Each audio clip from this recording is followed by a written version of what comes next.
Quand vous vous réunissez, chacun apporte un cantique ou un enseignement ou une révélation ou une intervention en langue ou une interprétation.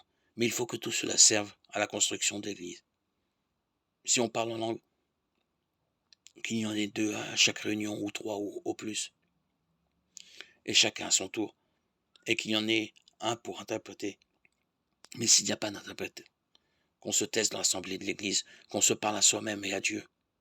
Quant au prophète, que deux ou trois prennent la parole et que les autres discernent ce qui vient de l'Esprit.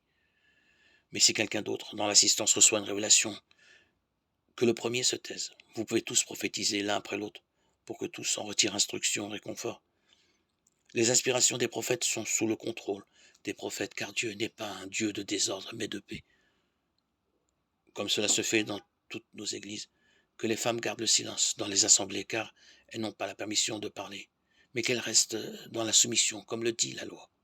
Et si elles veulent se faire instruire, qu'elles interrogent leur mari à la maison, car pour une femme, c'est une honte de parler dans l'assemblée. La parole de Dieu serait-elle venue de chez vous? Ne serait-elle arrivée que chez vous?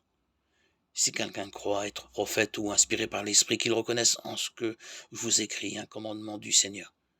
S'il ne le reconnaît pas, il n'est pas reconnu. Ainsi, mes frères, recherchez le don de prophétie et n'empêchez pas de parler en langue, mais que tout se passe dans la dignité et dans l'ordre. 1 Corinthiens 14, 26, 40.